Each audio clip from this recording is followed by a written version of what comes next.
Hi, I'm Jean Nolte, editor at Fonds & Porter. And I'm Colleen Tauke. I'm the sewing specialist at Fonds & Porter. In this tutorial, we will show you the steps that it will take to make the blocks in Batik Pinwheels.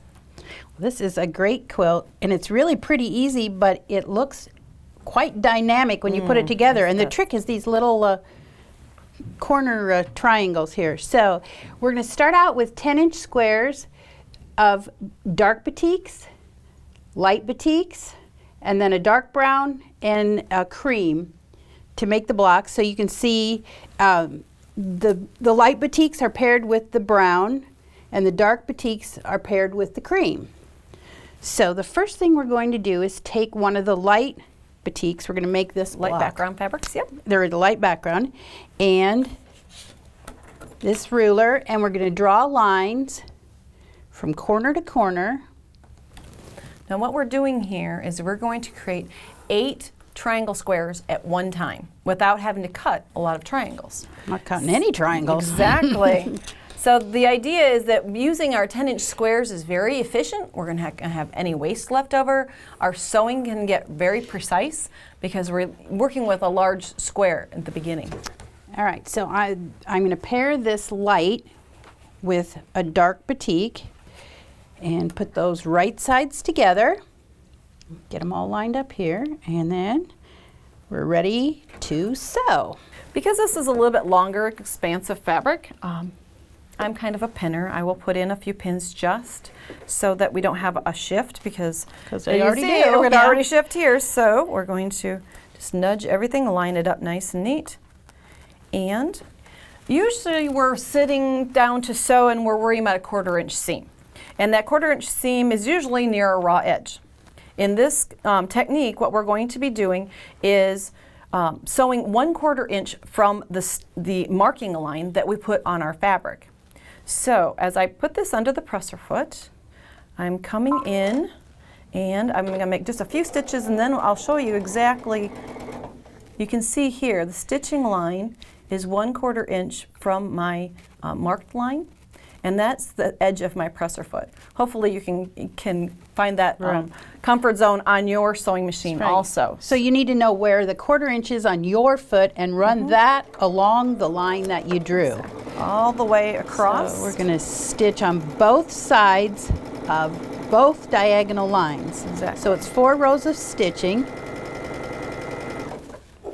Okay.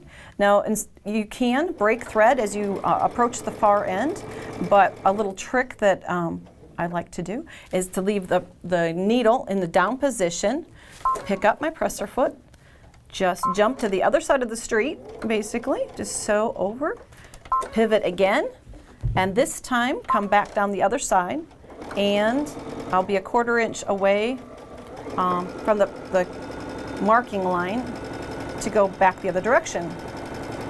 And you're going to be repeating this through all of the blocks.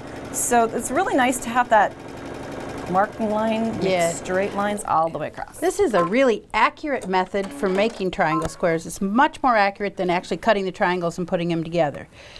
So you would sew on both sides of both lines, and we have one here that's already sewn. Now we're going to cut it into quarters this way, and we drew the lines on there just so you can see where we're going to cut it, but you wouldn't have to. These are 10-inch squares, so if you just put the 5-inch line of your ruler along the edge, that's going to cut it in half. Kind of like a window pane down through the middle. Okay, and then I'm going to rotate my mat. You've probably gotten one of these rotating mats. Maybe you haven't used it very many times. This is a great place to pull it out and use it. This is really slick. Because you aren't repositioning the fabrics.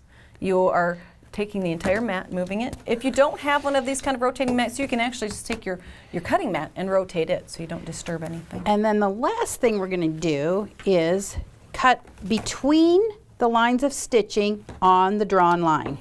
So there and there. This way we'll make 8 triangle squares, and the reveal you'll see. So yeah, we'll have 8 of those. I'm going to press 4 of these because we're going to need those to make a block. So I'm going to take these. Doing the 8 at a time, which means you're going to yield 8 triangle squares, that's enough to do 2 of the pinwheel blocks. So it's kind of like a 2-for-1. You're sewing on one block, but you're going to end up with enough pieces for 2. So we get all these. I'm pressing toward the dark triangle here. And you need to be consistent because it makes the blocks go together nicer. Because we're going to be making them in a pinwheel fashion, if we always press consistently toward the batik, we'll have opposing seams, which later you will see you don't have that big lump in the middle. Because when we make pinwheel blocks, a lot of times we worry about that intersection. Is it going to lay nicely? Is it going to nest? And that will help. All right, so I have 4 of these. And if I lay them out right, it will make a pinwheel. We need to move one of these like this. Whoop, no I don't. One has Like to change. that. There we go.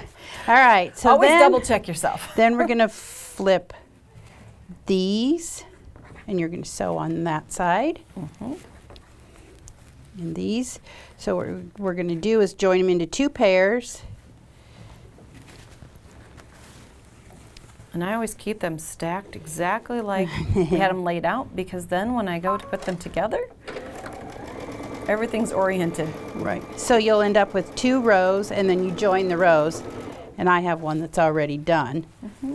So it's going to look like that. Now you'll notice this isn't quite the finished block because we need those little brown triangles on the corners. And this is another easy technique, which is also very accurate. On the backs of our small squares, we've drawn a line from corner to corner. And what you're going to do is put that right on top of this block. And this time, you're going to sew on the line. So give that to Colleen. I want to make sure you follow your directions. At one point, you're following a 1/4 inch from the line. The next time, you're following on it. So really make reference to your pattern to make sure that you do the right technique in the right place. Our seam rippers are wonderful, but we try to use them those. as little as possible. So then you're going to do that on all 4 corners. Starts to look familiar now, doesn't it? Right. And then you're just going to cut that off 1/4 inch outside the seam line. And you notice Colleen checked it to make sure before we cut it off, to make sure it was going to work. And then you just press that toward the dark Outer edge. or the outer corner here. And so you do it on all 4 corners. It would look like this. On the opposite blocks, you'll be putting the cream small squares and sewing on the line. So you have 40 of these and 40 of these blocks. And then you're ready to lay them out like you see in the quilt here.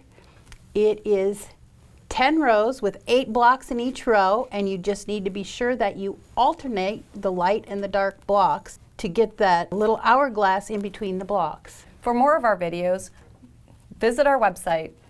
Thanks for joining us.